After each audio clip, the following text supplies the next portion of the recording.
Assalamualaikum warahmatullahi wabarakatuh. Alhamdulillahi rabbil alamin. Wassalatu wassalamu ala ashrafil anbiya'i wal mursalin wa ala alihi wa sahbihi ajma'in. Rabbi shrah li sadri wa yassir li amri wahlul 'uqdatam min lisani yafqahu qawli. Sidang penonton sekalian, alhamdulillah kita masih dikurniakan Allah peluang dan kesempatan bagi melaksanakan ibadat dalam bulan Ramadan. Kita semua sedia maklum, bulan Ramadan merupakan bulan yang mulia. Bahkan Allah mengurniakan satu malam yang lebih baik dari 1000 bulan. Sidang penonton sekalian, malam apakah yang lebih baik dari 1000 bulan? Ya, pastinya malam Lailatul Qadar. Imam Qurtubi berkata, malam Qadar mempunyai kelebihan kerana banyaknya keistimewaan, dan malam tersebut dibahagikan kebaikan yang banyak yang tidak terdapat seumpamanya pada 1000 bulan. Sidang penonton sekalian, jadi jelas malam Lailatul Qadar merupakan harapan kita, impian kita bagi mendapatkan keampunan serta rahmat daripada Allah Subhanahu wa taala. Bahkan malaikat dan Jibril turun pada malam tersebut untuk mengaminkan doa orang yang memohon pada malam tersebut hingga waktu fajar. Sidang penonton sekalian, suka Ustaz nyatakan apakah yang dilakukan oleh Rasulullah sallallahu alaihi wasallam apabila tiba malam terakhir dari bulan Ramadan. Satu hadis dari Aisyah radhiyallahu anha, beliau menceritakan, kana Rasulullah sallallahu alaihi wasallam idza dakhala al-'ashr al-awakhir min Ramadan ayqaza ahlahu wa shadda mi'zara wa ahya al-lail. Maksudnya, adapun Rasulullah sallallahu alaihi wasallam apabila tiba 10 hari terakhir bulan Ramadan, baginda sallallahu alaihi wasallam membangunkan ahli rumahnya, mengikat kainnya, yakni menjauhi isteri-isterinya serta menghidupkan malam tersebut. Riwayat Ibnu Hibban.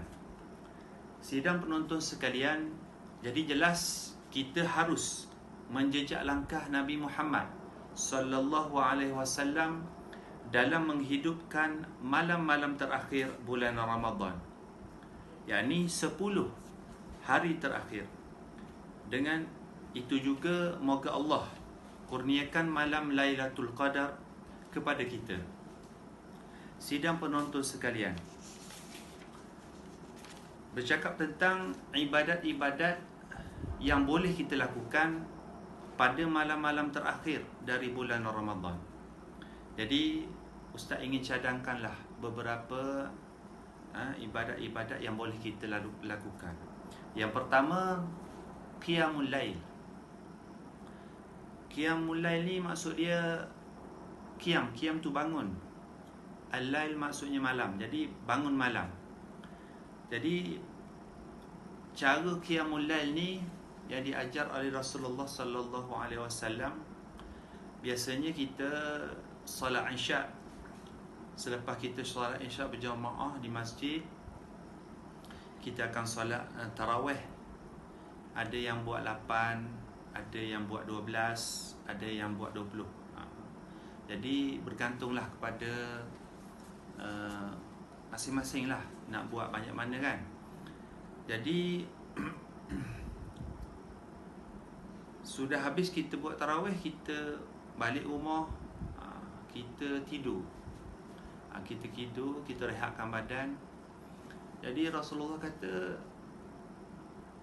bangun Qiyamul Lail ni 1/3 daripada malam. Apa maksud 1/3? Maksudnya dalam lingkungan pukul 3 pagi kita bangun.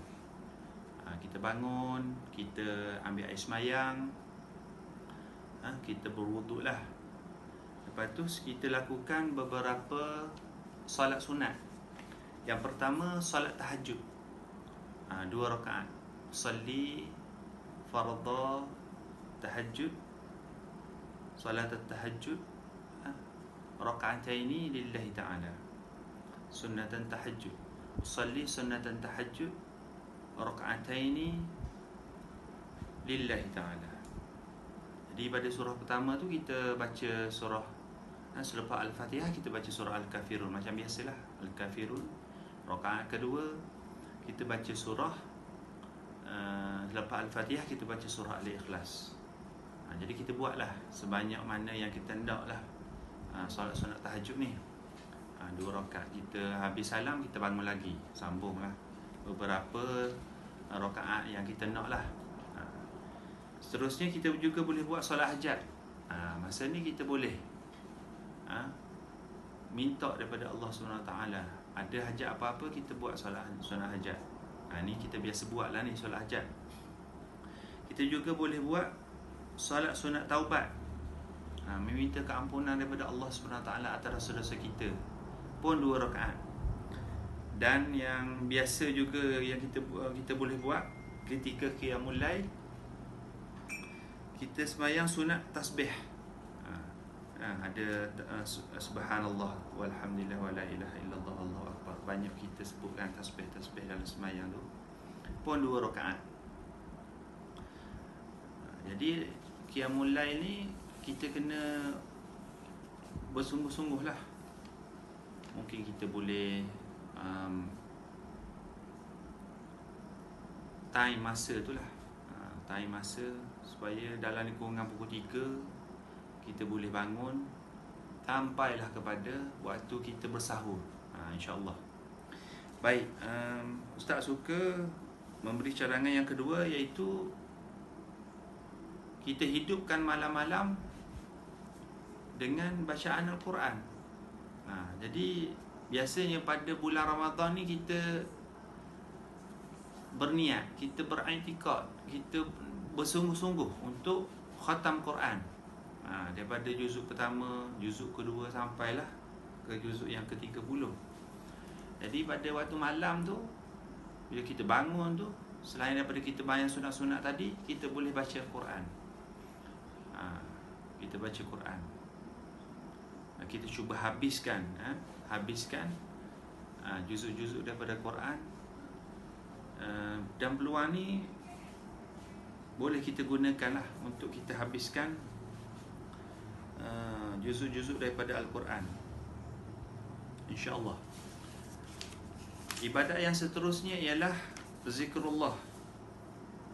Kita boleh menyebut subhanallah berulang-ulang, alhamdulillah, astaghfirullah. Kita ulang. Ialah kita apa sejadah, kita duduk menghadap kiblat. Daripada sembahyang sunat kita boleh baca Quran. Seterusnya kita berzikir. Hanya berzikir, duduk atas sejadah menghadap kiblat, kita berzikir subhanallah walhamdulillah wala ilaha illallah. Kita ulang-ulang. Kita sebut astaghfirullah, astaghfirullah, berulang-ulang, dengan harapan Allah ampunkan dosa kita, Allah memberi pahala pada kita berlipat kali ganda. Dan kita boleh juga selawat ke atas Nabi, Allahumma salli ala Muhammad wa ala ali Muhammad, sebanyak mungkin yang kita boleh lakukan, insyaAllah. Dan yang keempat, ini yang penting juga ni, iaitu kita berdoa. Kita berdoa pada Allah. Tidak kira lah sama ada kita nak doa tu dalam bahasa Arab, kita doa dalam bahasa Melayu. Kita tadah tangan pada Allah Subhanahu Wa Taala, kita berdoa, memohon pada Allah, ya Allah ampunkanlah dosa aku, ya Allah ampunkanlah dosa ibu bapa aku. Kita banyakkan berdoa pada Allah. Kalau kita ada keinginan apa-apa, kita minta saja pada Allah. Kita suarakan kita merayu-rayu pada Allah. Bahkan boleh kita menangis.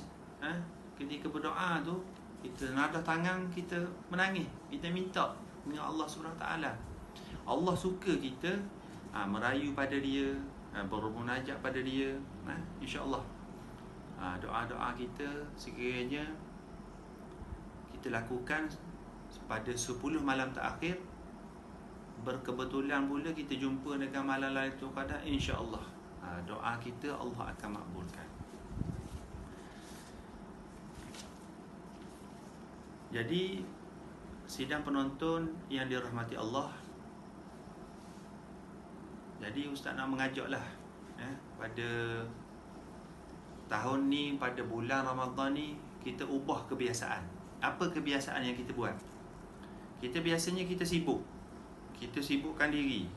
Pada awal bulan Ramadan penuh masjid, penuh, memang penuh, sampai keluar masjid ramainya, berkobar-kobar semangat. Bagus dah tu pergi ke tarawih, ramai. Tapi ia akan berkurangan. Semakin nak menghampiri pada akhir Ramadan, berkurangan, makin kurang. Ke mana sebenarnya? Macam biasa lah, bila dah hampir nak Ramadan, kita sibuk nak buat persiapan hari raya pula. Jadi Ustaz nak ajak para penonton sekalian supaya ubah kebiasaan ni. Kita ubah. Sepatutnya 10 malam terakhir, hari-hari terakhir Ramadan ni, kita maknanya buat persiapan tu sebelum pada 10 malam-malam terakhir tu.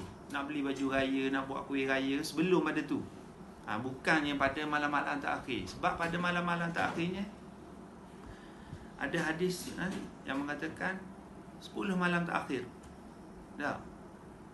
akan adanya malam Lailatul Qadar. Maknanya bila kita berdoa pada Allah pada malam tu, insya-Allah Allah akan makbulkan kita, Allah akan ampunkan dosa kita. Ni peluang kita sebenarnya. Bukan mudah-mudah kita dapat peluang ni. Jadi Ustaz mengajak para penonton supaya mengorbankan keseronokan, membuat persiapan hari raya, menggantikan dengan ibadat-ibadat tarawih dan ibadat-ibadat yang Ustaz sebutkan tadi, dengan lebih tekun lagi. Jadi moga Allah Subhanahu Wa Taala merahmati kita semua.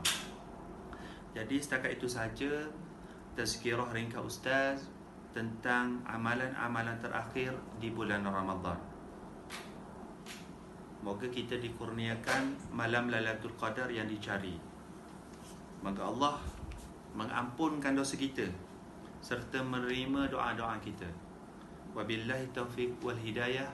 Wassalamualaikum warahmatullahi wabarakatuh.